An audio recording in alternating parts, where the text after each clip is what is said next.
रहीम dear students, अस्सलाम वालेकुम। मैं सलीम मोहम्मद अफजल। आज हम अपने 10th क्लास का चैप्टर 16 स्टार्ट करने वाले हैं। डियर स्टूडेंट्स, चैप्टर स्टार्ट करने से पहले मैं आपको याद दिला दूं कि हम ये चैप्टर अपना सिलेबस ALP के मुताबिक डिस्कस करेंगे। ALP सिलेबस के मुताबिक हमारा ये चैप्टर 16 है, जो कि जिसका नाम है मैन एंड हिज इन्वायरमेंट। इसमें हम बात करेंगे आज levels of ecological organisation and components of ecosystem. बेटा, किसी भी इंसान का जो कि या किसी भी जानदार का जो इर्द गिर्द का माहौल होता है, इसका जो इन्वायरमेंट होता है, वो उसका इकोसिस्टम कहलाता है। इकोसिस्टम के डेफिनेशन अगर हम बात करें, वो ये कहता है कि organisms environment is the sum of physical and biological conditions which influence that organism. किसी भी जानदार का फिजिकल या उसका बायोलॉजिकल, फिजिकल का मतलब यहाँ पे एबायोटिक कंपोनेंट्स हैं और बायोलॉजिकल का मतलब यहाँ पे बायोटिक कंपोनेंट्स हैं। यानी किसी भी जानदार के इर्द गिर्द पाए जाने वाले बायोटिक और एबायोटिक चीज़ों का आपस में जो इंट्रैक्शंस है, जो आपस में कम्बिनेशन है, वो क्या कहलाता है? उस जानदार का इकोसिस्टम कहलाता है। And the study of ecosystem is called ecology. Ecology actually branch है बायोलॉजी की, जिसमें हम क्या करते हैं? इकोसिस्टम को स्टडी करते हैं। इसमें डिस्कस किया जाता है कि किसी भी जानदार का इर्द गिर्द का माहौल कैसा है, उसमें पाए जाने वाली इंट्रैक्शंस कैसी हैं और उसमें किस तरह का ताल्लुक़ पाया जाता है, या उस इकोसिस्टम का उस जानदार के ऊपर क्या ख़ास असर है। ठीक है। अब इकोलॉजी के बेसिक कौन कौन से फैक्टर्स हैं जो इकोलॉजी के अंदर बेस करते हैं? उसमें सबसे पहली जो चीज़ है वो हमारे पास है स्पीशीज़। What is species? ये शॉर्ट क्वेश्चन भी आ सकता है आपके पास। Species is a group of living organism और the individuals which can freely interbreed. जो किसी भी ऐसे जानदारों का ग्रुप जो फ्रीली इंटरब्रीड कर सकते हो, and also can produce fertile offsprings are called species. The group of organism that can freely interbreed and produce fertile offsprings are called species.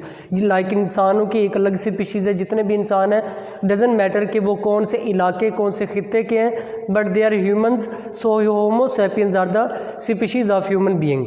उसके बाद लाइक दूसरे हम कैट की बात करते हैं, हॉर्स की बात करते हैं, कैमल की बात करते हैं। प्लांट्स में बहुत सारी डिफरेंट कैटेगरीज है, फ्लावरिंग एंड नॉन फ्लावरिंग। ये सब की सब डिफरेंट स्पीशीज़ है प्लांट्स की। ठीक है बेटा, और ऑर्गेनिजम्स के भी। अब इन डिफरेंट स्पीशीज़ मिलकर जो जानदारों का ग्रुप बनाते हैं, उसको हम क्या कहते हैं? पॉपुलेशन कहते हैं। पॉपुलेशन का लफ्ज़ी मतलब भी आपको पता है, आबादी को कहते हैं, गुंजानियत को कहते हैं। ठीक है। तो किसी भी जानदारों का, यानी कि एक ऐसा स्पीशीज़ का एक ऐसा ग्रुप जिसमें डिफरेंट स्पीशीज़ आपस में मिलजुल कर रहती हो, that group is called population. And when different populations come join to each other, they form community. जब बहुत सारी पॉपुलेशंस आपस में मिलती हैं, लाइक इंसानों की पॉपुलेशन मिलती है, किसी दूसरे जानवर की पॉपुलेशन आपस में मिलती है, डिफरेंट पॉपुलेशन, डिफरेंट स्पीशीज़ जब आपस में इकट्ठी हो रही हो, तो वो ग्रुप जो है उनका पॉपुलेशन का, वो क्या कहलाता है? कम्युनिटी कहलाता है। कम्युनिटी की हम यूँ भी डेफिनेशन कर सकते हैं कि ये दो तरह की होती है। एक वो जो इजीली अंडरस्टैंडेबल हो, दूसरा वो जिसको अंडरस्टैंड करना, जिसको डिस्कस करना, जिसको स्टडी करना इजी ना हो, लाइक फॉरेस्ट। ठीक है। लाइक ओशन, समंदर को आप इजीली डिस्क्राइब नहीं कर सकते क्या उसके अंदर कौन कौन से जानदार पाए जाते हैं। रिवर को आप इजीली डिस्क्राइब नहीं कर सकते कि उसके अंदर कौन कौन से जानदार हैं। रिवर और ओशंस, ये इस तरह की जो कम्युनिटी लेवल होता है, that is called complex community. But दूसरी तरफ अगर आप डिस्क्राइब करते हो सिंपली किसी ज़ू को, किसी एक्वेरियम को, कि उसके ज़ू के अंदर आपको पता है कि किस पिंजरे के अंदर कितने जानदार कहाँ पर पाए जाते हैं, कितने ऑर्गेनिज्म कहाँ पर एग्जिस्ट करते हैं, that is called simple community. So community की दो टाइप्स होती है, सिंपल और कम्प्लेक्स। अब जिस तरह स्पीशीज़ मिलकर पॉपुलेशन बनाती हैं और पॉपुलेशन मिलकर क्या बनाती है? कम्युनिटीज़। सेम इस तरह डिफरेंट कम्युनिटीज़ मिलकर क्या बनाती हैं? बायोस्फीयर। याद रहे, बायोस्फीयर के अंदर दोनों फैक्टर शामिल होंगे, लिविंग भी और दूसरे हमारे पास नॉन लिविंग। दोनों फैक्टर जो है वो इसके अंदर एग्जिस्ट करते हैं। दोनों ही लिविंग और नॉन लिविंग दोनों फैक्टर ही इसके अंदर बायोस्फीयर के अंदर एग्जिस्ट करते हैं। और ये जो बायोस्फीयर के अंदर जो जानदार एग्जिस्ट करते हैं, इनके लिविंग और नॉन लिविंग, इनका आपस में इंटरेक्शन भी होता है। Let me explain. अगर मैं आपको यूँ कहूँ कि अगर अब आपकी खुराक किस पे डिपेंड करती है? हम हमेशा ज़िंदा चीज़ों को खाते हैं। हम सब्जियां खाते हैं और हम पौधे खाते हैं, हम सब्जियां खाते हैं और हम जानवरों का गोश्त वगैरह खाते हैं या अंडे खाते हैं। अभी हम क्या करते हैं कि किसी एक ऐसे इंसान को, किसी ऐसे फ़र्द को ये दोनों चीज़ें प्रोवाइड कर दें। हमने उसको पौधों से हासिल होने वाली जितने भी अजनास थे, फ्रूट, वेजिटेबल्स, दालें, सब उसको प्रोवाइड कर दी, और जानवरों से हासिल होने वाली तमाम तरह की फैसिलिटीज़, मिल्क, मीट, एग्ज़, ये सब उसको प्रोवाइड कर दी।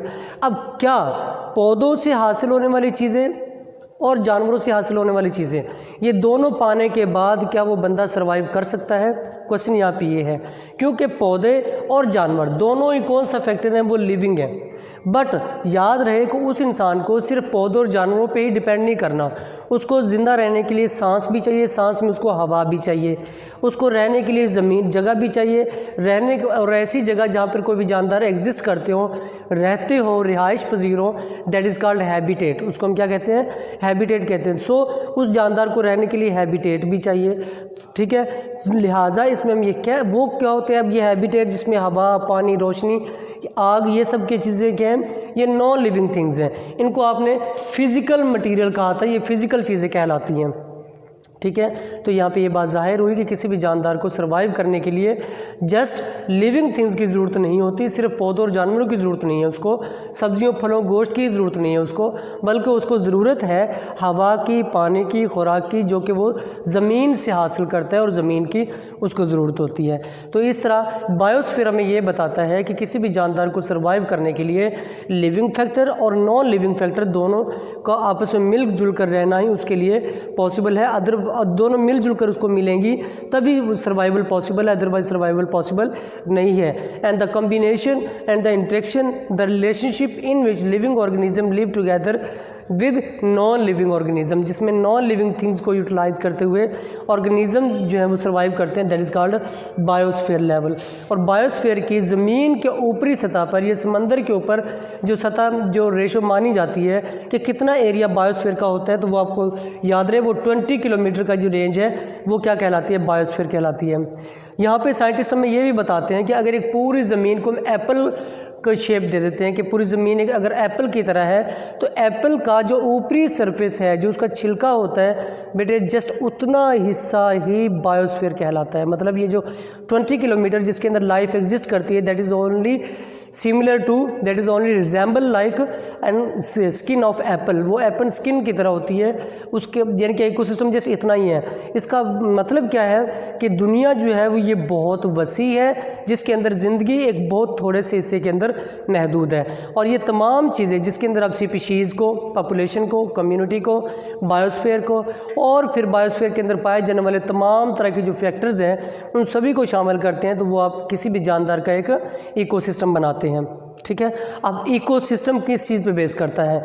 इकोसिस्टम के बेसिकली दो कंपोनेंट्स होते हैं, एक को हम नाम देते हैं बायोटिक कंपोनेंट और दूसरे को हम नाम देते हैं ए बायोटिक कंपोनेंट।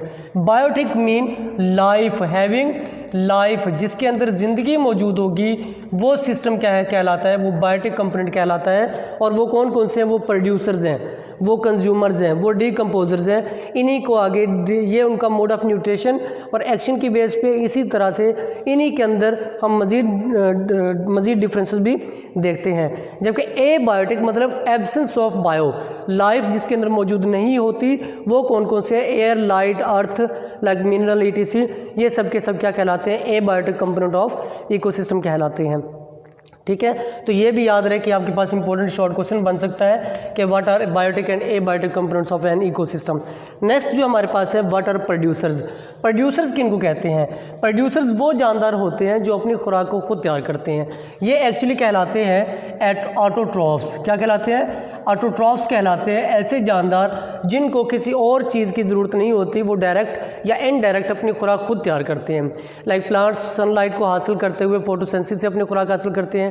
एलजी अपनी खुराक खुद तैयार करती है। याद रहे एलजी को बायोटिक, ये एक्वेटिक लाइफ का सबसे बड़े प्रोड्यूसर्स माना जाता है, ठीक है। एलजी जो है, ये आपका MCQ भी है, एक्वेटिक लाइफ के जो सबसे बड़े प्रोड्यूसर्स हैं वो कौन है? वो हमारे पास एलजी है।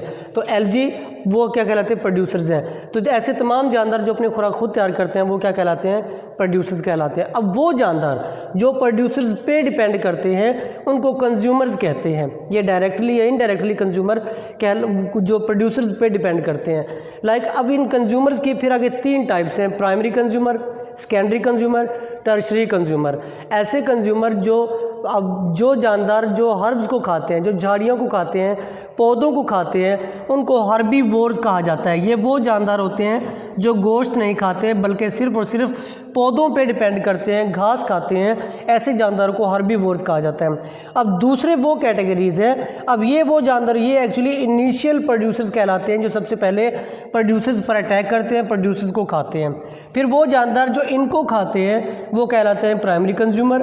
जो फिर प्राइमरी कंज्यूमर को खाते हैं वो कहलाते हैं सेकेंडरी कंज्यूमर। जो सेकेंडरी कंज्यूमर को खा जाते हैं वो कहलाते हैं tertiary consumer. Like grass hopper grass खाता है, तो ग्रास हॉपर को खाने वाले जो स्पैरो है वो प्राइमरी कंज्यूमर है। अब स्पैरो को खाने वाला जो ईगल है वो हमारे पास सेकेंडरी कंज्यूमर है। ईगल को खाने वाली जो फॉक्स है वो हमारे पास टर्शरी कंज्यूमर है, जिसको हम नेक्स्ट फूड चेन लेवल कहते हैं। वो हम नेक्स्ट लेक्चर में इंशाल्लाह डिस्कस करेंगे। नेक्स्ट है ऐसे जानदार जो गोश्त खाते हैं, जो मीट खाते हैं, उनको कार्निवोर्स कहा जाता है। लाइक लायन, टाइगर, इसे ये जो जानदार होते हैं, शेर, चीता वगैरह, ये गोश्त खाते हैं, ये घास नहीं खाते हैं, इनको कार्निवोर्स कहलाते हैं, कहते हैं। ये हर्बीवोर्स के बाद का लेवल है। अब वो जानदार जो हर्बीवोर्स भी खाते हैं और कार्निवोर्स को भी खाते हैं वो कहलाते हैं omnivores. Like crow, like humans, इंसान, कौवा, ये जो जानदार ये गोश्त भी खाते हैं और पौधे भी खाते हैं, तो ऐसे जानदार को ओमनीवोर्स कहते हैं। ठीक हो गया बेटा। अब ये तीनों कैटेगरीज जो हैं ये on the base of nutrition है। ये तीनों किस में आएंगे, ये कैटेगरी आती है कंज्यूमर्स के अंदर। ठीक हो गया। अब वो जानदार जब कंज्यूमर कंज्यूम कर चुका, खुराक को खा चुका, तो उसने मरना है, डेड होना है। तो मरने के बाद इनकी बॉडी को जो डिकम्पोज करते हैं वो कहलाते हैं डिकम्पोजर्स। ठीक है, इसमें शामिल होते हैं फंजाई और बैक्टीरिया। ठीक है, ये वो होते हैं जो अपनी बॉडी के अंदर लाइजोसोमल एंजाइम्स रखते हैं और ख़ुराक को बिल्कुल क्या कर देते हैं, तोड़ फोड़ का शिकार कर देते हैं और बिल्कुल उसको तोड़ देते हैं। तो ये था हमारा आज का लेक्चर जिसमें हमने डिस्कस किया levels of ecological organisation and components of ecosystem. इस लेक्चर के हवाले से कोई भी कन्फ्यूजन या क्यूरी हो आप व्हाट्सएप कर सकते हैं। जज़ाकल्लाह।